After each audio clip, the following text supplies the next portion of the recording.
Hi, you guys. My name is Laura Ehrlich. Welcome to Holistic Fertility Support with Laura Ehrlich. This is a new group that I have just formed just this week, although it's, oh, hi, Allie. So I'm just getting started here, and we'll, wait a couple minutes to see if some folks want to join live, although I know this group is very new, and we're still in the process of letting everybody know that I will be coming on live about once a week on Mondays and talking about different subjects, all about fertility, trying to conceive, early pregnancy, and as the group goes on, whatever subjects you guys are interested in hearing about as well. I want to be a resource to help answer your questions and kind of demystify so much of this process of trying to conceive and trying to, get a handle on the best way to go about the journey of fertility and getting pregnant, especially when it's not easy and it's not smooth. It can be really a bit daunting and overwhelming. So my objective is to be a resource for you guys and to also help be a bridge between the Eastern and Western aspects of this medicine. So I'm Laura. I am a natural fertility expert and I practice traditional Chinese medicine. I work in an integrative fashion. I work with a lot of holistic medical providers as well as traditional allopathic medical providers. Lots and lots of fertility specialists and OBGYNs, and that is has been my passion for about 20 years now, working in various different capacities as a doula, as a pre and postnatal body worker, and as an acupuncturist, primarily specializing in the childbearing cycle from preconception through pregnancy and the postpartum shift. I also work a lot with women going through perimenopause and any other gynecological issues that may arise. So I'm going to jump in here and just talk a little bit about this week's topic, which is all about your cervix and how understanding the role that your cervix plays in knowing when you're ovulating is actually the ticket to pinpointing the optimal timing for getting pregnant. And because we have so many options at our disposal, what I frequently see in my practice is that women are depending on outside sources for confirmation about when they're ovulating, because unfortunately in our culture, we don't hear a whole lot about our own body literacy and having intimacy with ourselves. We are sort of reliant upon these outside things to tell us when our body is doing what it's supposed to be doing. When in reality, the best way to figure out when you're ovulating is to actually know what physiological changes that your body is going through and then being able to pinpoint those rather than looking at something from the outside. So for starters, let's talk about what is your cervix? What is it? Is it a separate structure? Is it part of your uterus? The answer is it's part of your uterus, although it's considered a separate structure as well. So when we're talking about the uterus, if you imagine it as being sort of like a balloon, that at the end of the uterus would be this portion that, if it were a balloon, you'd tie it in a knot. But if you imagine it's not tied in a knot, but it's just the end portion of the uterus itself, it's sort of this thickened, longish bit of tissue. That is your cervix. So it's continuous with your uterus, but it is its own structure and it goes through its own cycle throughout the month, much like your uterus does, where your uterus goes through the process of having an endometrial lining that thickens up and then sheds when you have your period or continues to maintain its integrity if you become pregnant. The cervix does something somewhat similar. It follows along that same cyclical path where it's actually very closed up and kind of tilted backwards for the first 10 or so days of your menstrual cycle, certainly the whole time that you're bleeding. And then when your period ends, the cervix starts to go through its own transition, getting ready for ovulation, which for most women occurs somewhere around the middle of their cycle. So if you're looking at a cycle that is on average 28 days, most people will ovulate around day 14. Some women will ovulate a little bit sooner. But when we're timing for trying to get pregnant, we actually want to make sure that intercourse is happening a couple of days before ovulation. So let's talk that through. The beginning of your cycle is when you first get your period, day 1 of your period.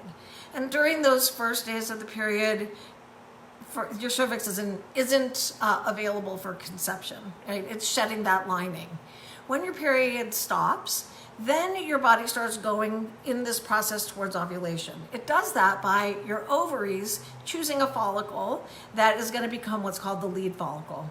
And that follicle is going to begin to grow ahead of the other follicles that are also present in your ovaries.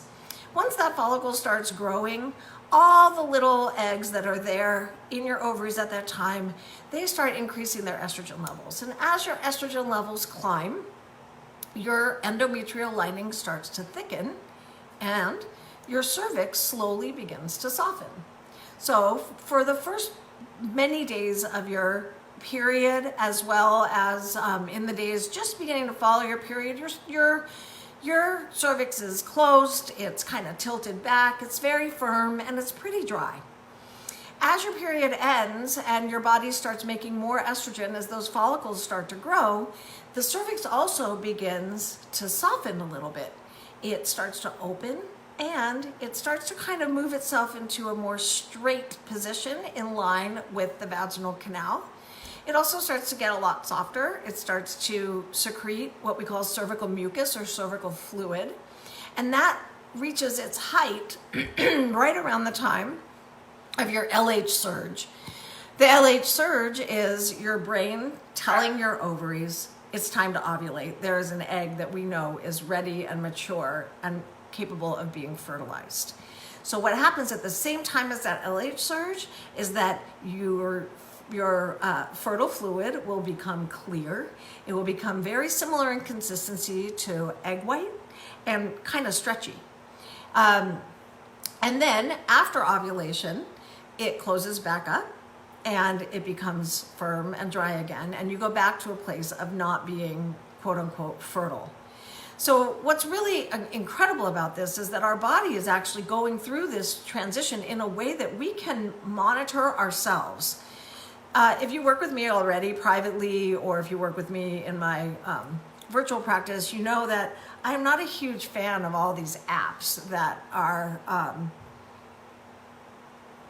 telling you when you're going to ovulate. It's so common that I'll speak to a patient who will come and tell me, you know, they'll pick up I'll say, when do you think you're going to ovulate? And they'll pick up their phone and tell me, oh, this says I'm going to ovulate in 5 days. So there's a couple of major problems with the vast majority of the apps, or at least in the way that women are using them to determine when it's time to try to conceive. So I'm going to try to break that down for you a little bit. The first thing is, when you're using an app, the app is telling you, it's essentially taking an average of when it thinks you've ovulated in your past number of cycles. And I think they're all a little bit different. Some of them are just telling you what happened just last month. Some of them may be taking an average of the last 3 or 4 cycles. So when you are looking to see when you're ovulating, it's actually not giving you any information about the present moment. It's only giving you information about the last time you ovulated. So unless you have a perfect 28-day cycle every single time, unless every single month you are able to pinpoint that you're ovulating based on an ovulation predictor kit on the exact same day, then those apps are not actually necessarily your close friend here, because they can, I see patients all the time missing their fertile window or overshooting their fertile window because they're basing their timing on their last period instead of their current cycle. So apps are fine when it comes to actually timing or determining how long your average cycles are, day 1 of bleeding to day 1 of bleeding again. But trying to glean a ton of information about mid-cycle from just an app alone is a little bit risky. And I think that while it is convenient, is for me personally the last choice when it comes to figuring out when you're ovulating. So aside from apps, a lot of women choose to do something called BBT charting. BBT charting is your basal body temperature charting.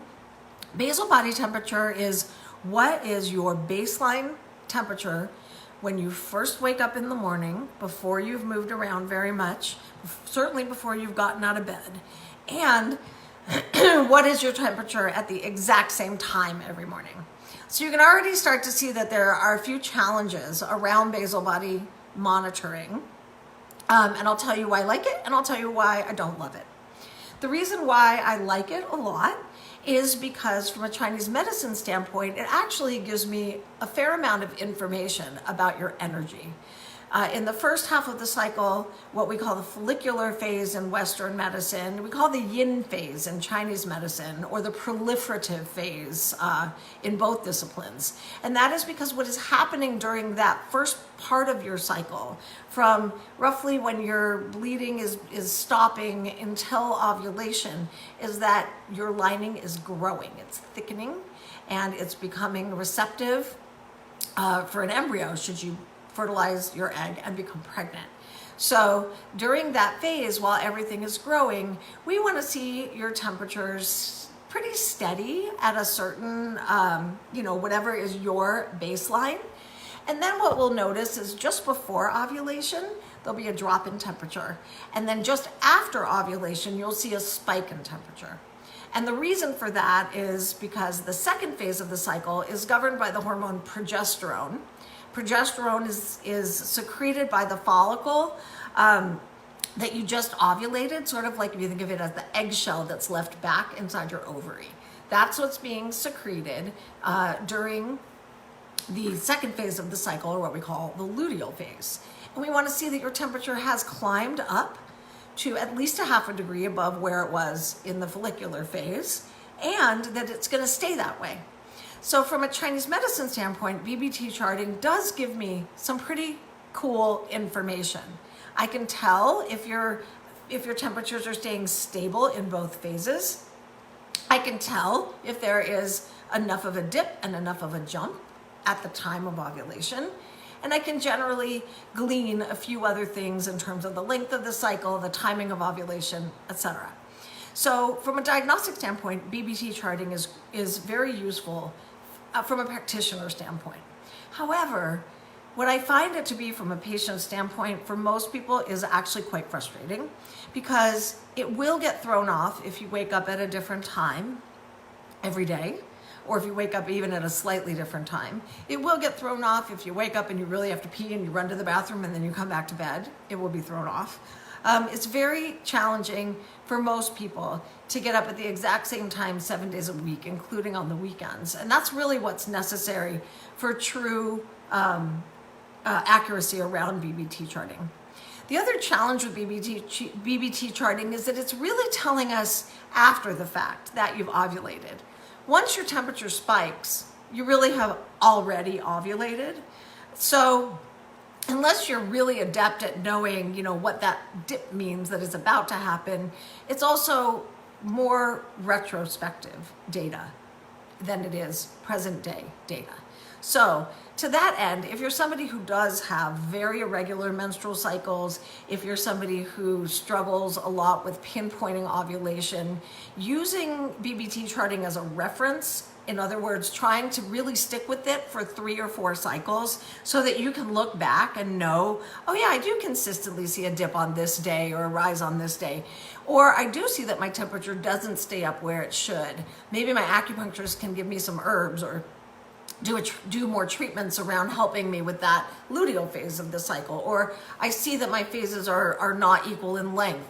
Things like that are really helpful. But in terms of using it to truly pinpoint timing around conception, it's not my go-to because of the challenges that we described. So if BBT charting is something that you feel like you're disciplined enough to do and you're interested in collecting the information around it and you think you can do it daily and accurately, then it's a great tool. But like I said, not the primary reference that I tend to rely on for daily or for monthly, month over month tracking when you're trying to just get pregnant versus diagnose if there's an issue going on. The other, obviously, most common way that women predict ovulation is with ovulation predictor kits, which are those sticks that you buy at the pharmacy. You want to pee on those usually for several days leading up to when you expect your fertile window to be opened.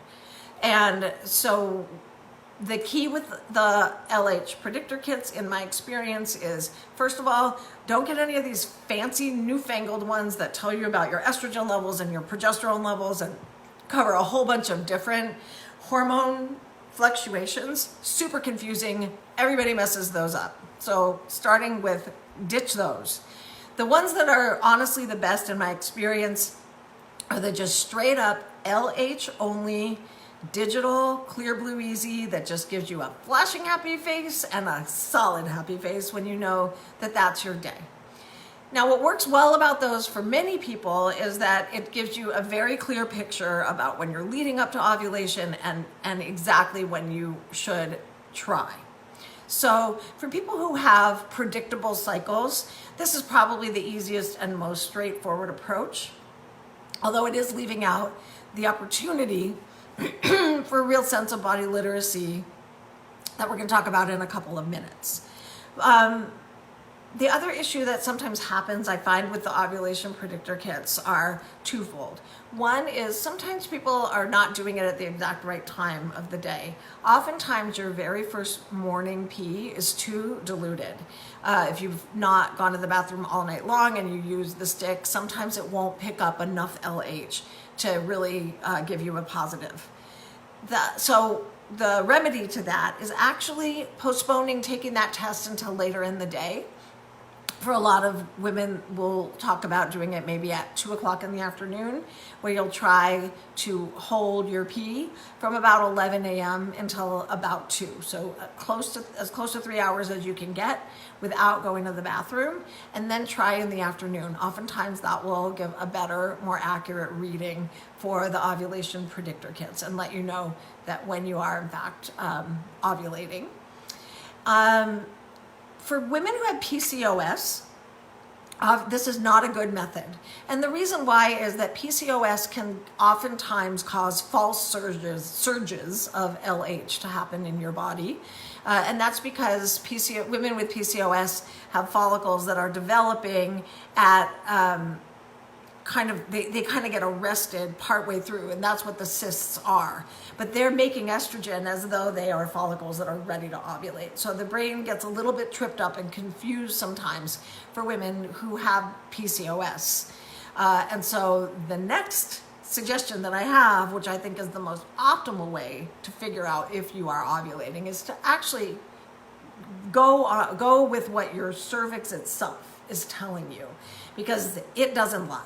Your cervix is never going to tell you that you're ovulating if you're not. It's not going to get confused because it's an actual physiological change that's happening in your body.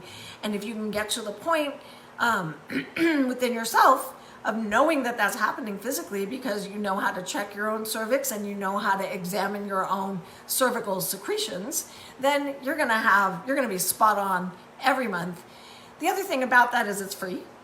Whereas the ovulation predictor kit sticks can get very expensive, especially for women who are not always aware when exactly they're ovulating.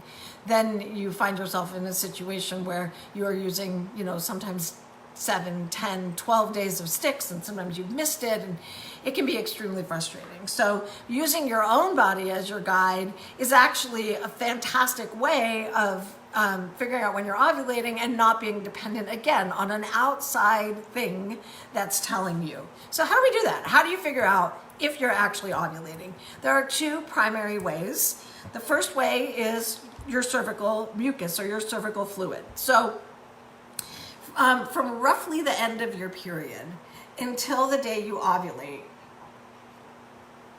your cervix is going to undergo these transitions. And if you look on the page for my group, that you'll find this video on. If you just scroll down a little bit, you'll see a drawing that I posted a few days ago with a link to the blog post that I wrote that goes into all of this in detail as well.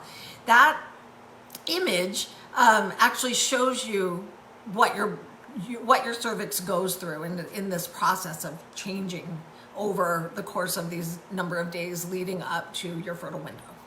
So cervical fluid, from roughly the end of your period until ovulation, will start to change. At the beginning of your period, at the beginning of your fertile window, as your period is ending, that cervical fluid is actually very thick and can often, you wouldn't see it like on your underwear. It's not very prolific, and it's kind of sticky. And it will also be clear, or I'm sorry, not clear, it'll be sort of opaque, like a white or creamy yellowish color. As this several days progress, as you move towards ovulation, then that cervical fluid actually begins to change. And what it changes into is a much thinner consistency. As I mentioned before, it becomes like an egg white consistency. It becomes transparent. And it becomes a lot more abundant, to the point where you actually might see it if you were wearing dark underwear. You might see a stain of it on your underwear, kind of like in like a little line. What's really miraculous about this fertile fluid that your body makes at the time of your optimal fertility is that it's actually got these little rivulets in it that are designed to make passageways for the sperm. So there's a lot more data coming out these days about, the notion that sperm is not this like macho substance that shoots up there and has this like magical force behind it, but actually that the female body does a lot of work to help guide and direct the sperm into the fallopian tubes so that it can be there at the time of ovulation. So those little rivulets are formed to create passageways that make it a lot easier for the sperm to traverse its way through the cervix, through the uterus, and up into the fallopian tubes.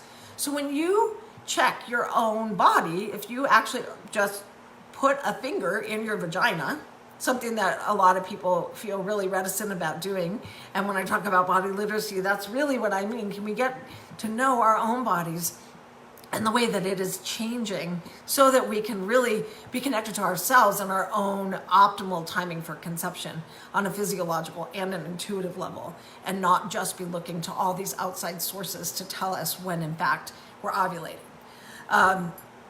So once you see that egg white, that is your very clear indication that it is the optimal day. The other thing that I just want to touch on here is that we definitely want to make sure that the sperm is waiting for the egg at the time of ovulation. So as I mentioned, when you're doing the BBT charting, you see your temperature spike after you've ovulated, but it's really just before you've ovulated that is your optimal day. So the LH surge that is happening, that's actually telling your ovaries to ovulate, that is occurring a couple days before the actual egg is going to pop out of the ovary, maybe about 36 hours or so. And the reason for that is because the best timing for getting pregnant is actually having sex a couple of days before ovulation.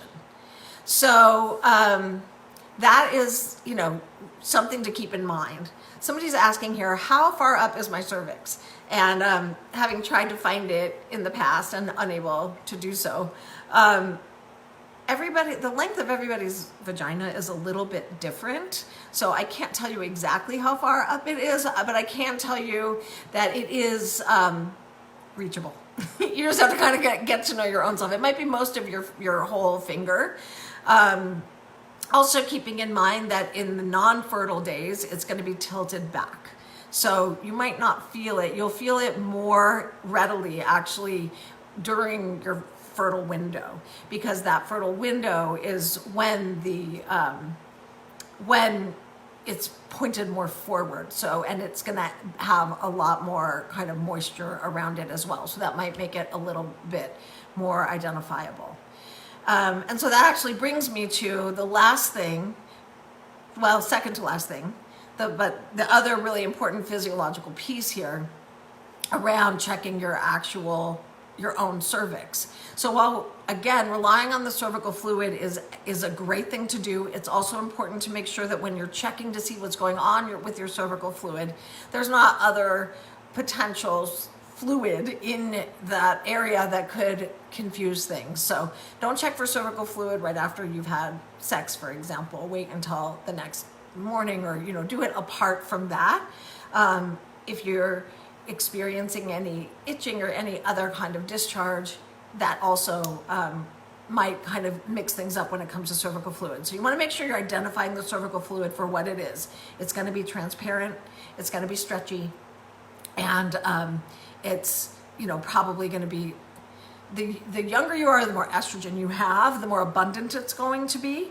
And I would say one of the primary things I'm working with my patients on is balancing their hormones and helping to increase intrinsic estrogen levels so that fluid becomes as sort of profuse and optimal as it can be to help your body. So there are ways to improve the health of your overall cervical fluid as well. Checking your own cervix, which is something that is utterly foreign to most Western women, is really truly the most optimal way to figure out when exactly you are ovulating, because it undergoes a physiological change, and you don't have to interpret, is this fluid the right color? Is it the right consistency? Because it is really just your body making this change that you can feel. I have found that, especially teaching my patients who have really irregular cycles, particularly people with PCOS, this is an optimal way to get to know your body and to figure out when you're ovulating. You don't have to worry about a false LH surge. You don't have to worry about cervical fluid that's misguiding you in any way or misleading you to think you're ovulating when you're not. Because if the cervical fluid doesn't match the shape or the position of your cervix, then the cervical fluid is a red herring. But the shape of your cervix or the position of your cervix is never going to be a red herring. So again, for the first week or so, week to 10 days from your periods starting, your cervix is going to be closed up tight. It's going to be tilted back, sort of towards your backside. It's going to be firm, and it's going to be pretty dry. I would say, if you think about like the end of your nose, the texture of that kind of thick and hard cartilage is what your cervix feels like most of the time. Then when you head into your fertile window, that cervix, which is pointed backwards, is now going to point, it's going to be up a little bit higher, but it's also going to be aligned straight up and down with the vaginal canal. And the reason for that is to, again, make it a lot easier for the sperm to get in there. So the easiest way to start to understand how your cervix evolves is to check it every single day from the end of your period until ovulation. And at the beginning, use some of these other tools for confirmation. If you think, oh, I can feel that change, I see that it's different now, go ahead and use an ovulation predictor kit, or see that the cervical fluid is corresponding with what you're feeling, so that you start having multiple ways of kind of determining and checking your work, if you will. And then the last thing that I want to bring up here that we also don't talk about around conception is that when you're ovulating, your libido shifts. And we're also stressed out and busy, and especially timing to conceive for many of my patients, and I think, women in general, it takes on a different role where it becomes like a job. It becomes something that we are doing because we just want to get pregnant, and it loses some of the energy of what got us in this relationship or in this situation in the first place for those who are trying to get pregnant with a romantic partner, which is that conception comes from intimacy, it comes from love, it comes from sexual attraction, it comes from surrender. And around the trying to conceive aspect of all of this, unfortunately, we frequently find ourselves sort of getting into a very regimented headspace, and that it has to be, we have sex right now on this day at this time because ovulation is happening, and that intimacy is lost. So my recommendation to anybody going through their fertility journey, especially at the outset, is try your best not to get into that mindset. Try not to overly focus on the exact perfect timing, so much as knowing your body and knowing that it's undergoing changes, paying attention to your libido. And if you find yourself feeling like, oh yeah, I am feeling like I would love to have sex today, and it is around the middle of my cycle, that is probably your body's way of telling you that this is a good time. We are mammals. We do have animal instincts, and our bodies are set up to desire sex when we are most likely to become pregnant. So if you don't want to become pregnant, that's another thing to consider. If you're most interested in having sex, you're probably in your fertile window, and that would be a time to avoid it or to be very careful. So if you are in a heterosexual partnership, you are trying to conceive with intercourse, and you're at the outset of your fertility journey, my recommendation is start with your body, not with the stuff from the outside. Start with paying attention to you, not the apps, not the sticks, not the BBT charting. Start by noticing how you feel each day from the end of your period for the next 7 to 10 days. Start by learning where your cervix is and feeling it. That's certainly even something that you can introduce your partner to if you wish. Starting to understand the transition in the cervical fluid and knowing when the fluid that your body is making is optimal. And paying attention to your own libido and thinking about when does it feel like the best, a day that I'm really, or a few days in there where I actually am really feeling like I want to have sex. Those are the times when you're going to be the most fertile. And then in addition to that, something that I often will talk to my patients about, again, who are conceiving, trying to conceive with intercourse with a heterosexual partner, is to kind of pass the responsibility of when to have intercourse over to your partner. What I see with women so often is that where the role is often, certainly not that women never initiate, but that, men are often in the role of initiating until it comes time to become pregnant. And then that role reverses. And women are the ones who are not just initiating, but often, demanding or putting it on the calendar or saying it has to be today. And a lot of male partners don't love that so much. And it can contribute to the stress of feeling like performance on demand is required. So the other thing that I really recommend when you're at the outset, particularly of your fertility journey, is that rather than putting it on the calendar that it has to be today, or instructing your partner that this is the window where pregnancy is most likely to occur, instead, let's switch it up a little bit and have a date week where maybe you do have a shared calendar.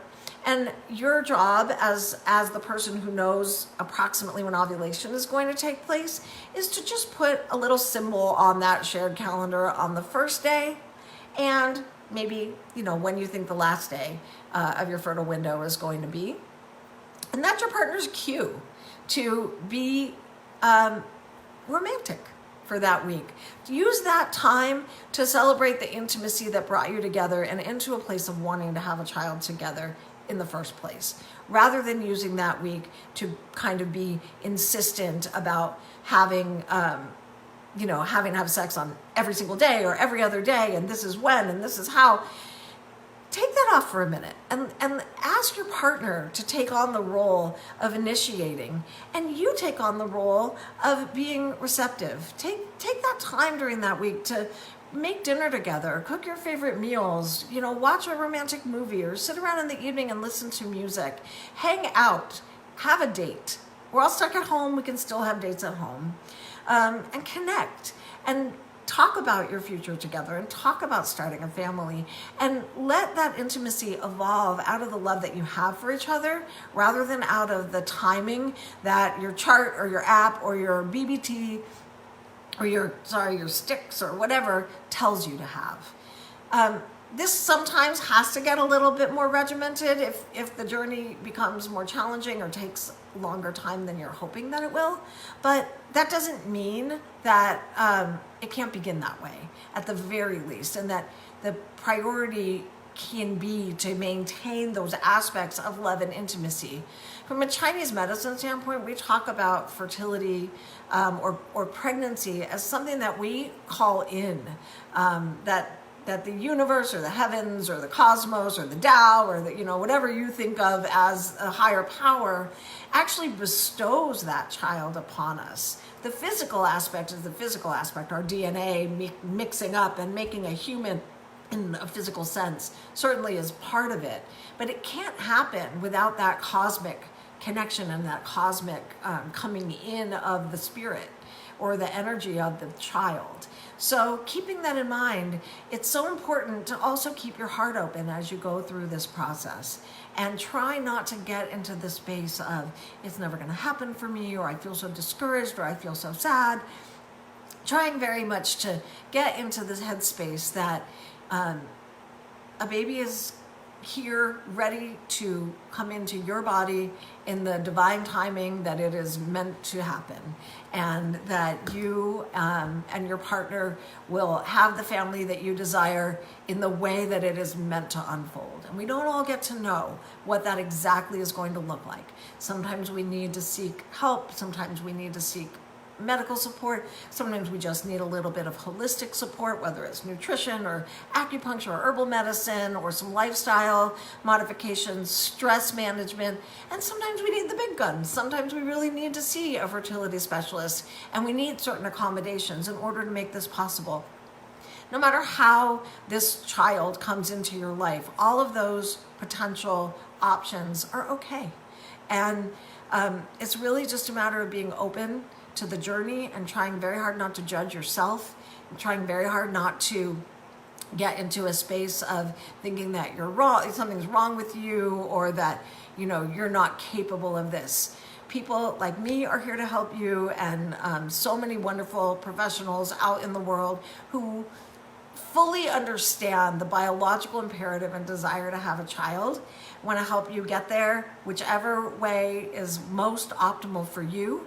And so I hope if you're just starting your journey, or if you're just figuring this whole thing out, I hope you'll take a look at this information and think about really bringing that process of conception back inside, back into your heart, back into your own uterus, back into understanding the way your own body evolves throughout your menstrual cycle, so that you know inside when is ovulation happening, when is the best time for me to try to conceive, and keeping that love and intimacy alive with your partner during that time, making that your special week together that isn't just about having sex on demand, but is instead about connecting and prioritizing one another, and really staying unified in this process, which is so key to getting through the journey together. Please reach out. Feel free to ask questions here on the page. Feel free to reach out to me through my website, mothernurturela.com. You can also find me on Instagram. And I'm so happy to be doing this now and starting this process. My plan is to be here live on Mondays to talk about various topics. And please feel free to reach out if there's anything particular that you want to know. So thanks for joining today. And I look forward to seeing you guys soon. Take care.